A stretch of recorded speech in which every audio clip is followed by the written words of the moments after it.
Aliyefanya makosa naomba hukumiwe kwa haki. Wasifiche haki yake popote pale. Hukumiwe kwa haki. Mamia ya waombolezaji walioshiriki mazishi ya mwanafunzi wa chuo cha utalii na ufundi Marangu, Clara Kimati mwenye umri wa miaka 21, wamejikuta wakiwa katika majonzi mazito na kububujikwa na machozi wakati historia yake ikisomwa kwenye maziko hayo. Clara, ambaye alikuwa ni mtoto wa kwanza wa familia Kimati, aliachiwa wadogo zake wawili baada ya wazazi wake wote kufariki mwaka 2019 na mwaka 2020, ambapo yeye ndiye aliyekuwa tegemeo kubwa la familia yake, na badala yake historia yake imebadilika na kuwa ni pigo tena kwa familia hiyo. Clara, ambaye amezikwa pembezoni mwa kaburi la baba na mama yake mtaa wa Msufini, kata ya Makuyuni, mji mdogo wa Himo, wilaya ya Moshi, alifariki Februari 25 mwaka huu baada ya kuchomwa visu sehemu mbalimbali za mwili wake na kusababisha utumbo kutoka nje na kulazwa hospitali ya KCMC Disemba 5 mwaka jana hadi umauti ulipomkuta.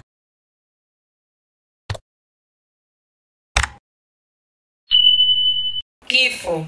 Mtoto na dada yetu Clara Wilfred Kimati mnamo mwezi Disemba 2024 alitoka shule vizuri, na alipofika nyumbani alishambuliwa kwa kisu sehemu mbalimbali za mwili wake na kijana anayesadikiwa kuwa ni mfanyakazi katika familia alikokuwa akiishi.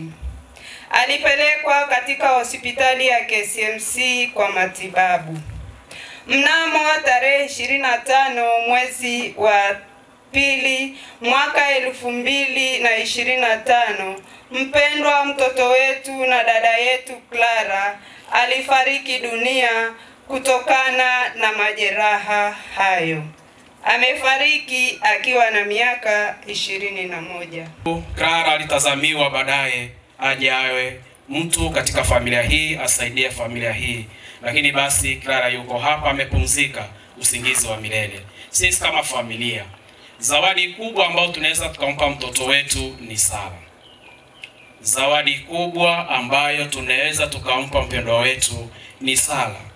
Kumbe wapendwa familia ya Mungu, jambo la kumshukuru Mungu kwa zawadi ya mpendwa wetu, na tunapomshukuru Mungu pia tunamuomba Mwenyezi Mungu amrehemu mpendwa wetu, Mwenyezi Mungu ampe pumziko la milele. Clara amekufa akiwa anatetea utu wake, the identity and the dignity. Clara amekufa akiwa anatetea utu wake. Tunamshukuru Mungu kwa ujasiri wake. Lakini tunapomshukuru Mungu pia tunamwombea pumziko la milele mbinguni. Clara ametetea utu wake, ni katika hali ya kutetea utu wake ndipo akapoteza au amepata majeraha yaliyopelekea kupoteza maisha yake. Clara alitazamiwa baadaye aje awe mtu katika familia hii, asaidie familia hii. Lakini basi Clara yuko hapa, amepumzika usingizi wa milele. Sisi kama familia, zawadi kubwa ambayo tunaweza tukampa mtoto wetu ni sala. Zawadi kubwa ambayo tunaweza tukampa mpendwa wetu ni sala. Kumbe wapendwa familia ya Mungu, jambo la kumshukuru Mungu kwa zawadi ya mpendwa wetu, na tunapomshukuru Mungu pia tunamuomba Mwenyezi Mungu amrehemu mpendwa wetu, Mwenyezi Mungu ampe pumziko la milele. Clara amekufa akiwa anatetea utu wake, the identity and the dignity. Clara amekufa akiwa anatetea utu wake. Tunamshukuru Mungu kwa ujasiri wake. Lakini tunapomshukuru Mungu pia tunamwombea pumziko la milele mbinguni. Clara ametetea utu wake, ni katika hali ya kutetea utu wake ndipo akapoteza au amepata majeraha yaliyopelekea kupoteza maisha yake, kwa sababu alimkatalia yule mhalifu, na ndio maana haya yote yakatokea. Ni rafiki pia, ni kama ndugu yake na Clara Kimati. Clara nilizoeana naye toka kabla sijaanza chuo mpaka tumekuwa chuo pamoja.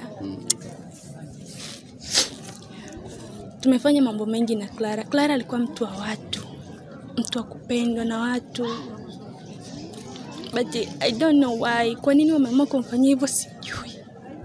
Ila alikuwa ni mtu mwenye upendo na kila mmoja. Alikuwa na makosa, yani alikuwa na ubaya na mtu. I don't know kwa nini amemfanyia hivyo. Ila natamani na naomba serikali kwa ilipo ituangalie.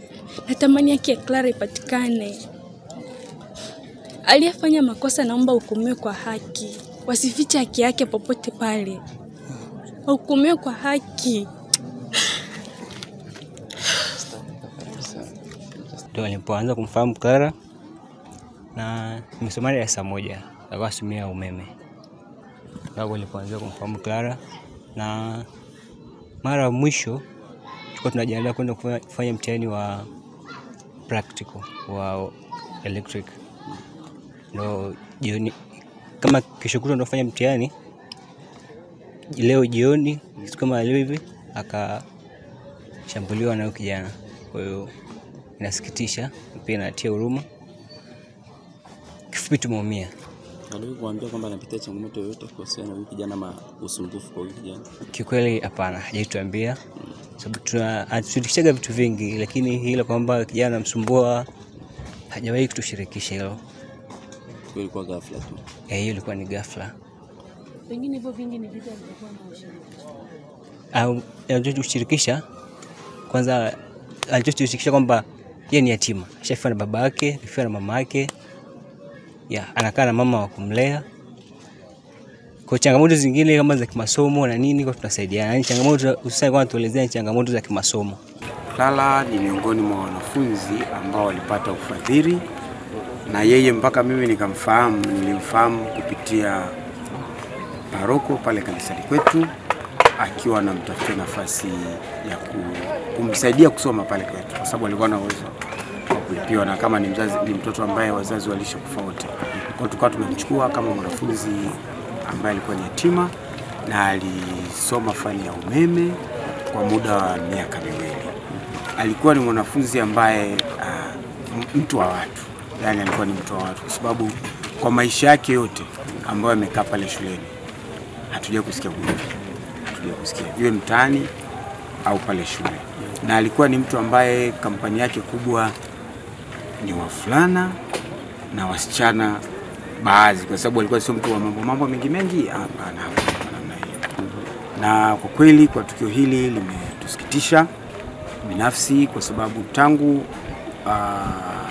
tumekuja kusikia ilitushtua kwa sababu alituaga tukiwa pale shule siku kamaliza mitihani yake ya theory na akiwa anaenda kujiandaa kwa ajili ya mitihani ya practical ilikuwa inatakiwa ianze wiki iliyofuata. Lakini jioni ndio tulikuwa tumepata hizo taarifa. Japo tukaona kama ni uvumi, hatukuweza kuamini. Na tulipomfuata hospitali sikuweza kuongea naye kwa sababu binafsi alikuwa katika hali ambayo hata mwenyewe ilinistaajabisha. Hii ni Swahili Media, usisahau kulike, kusubscribe, kushare pamoja na kucomment. Jina langu naitwa Jamila Mohamed.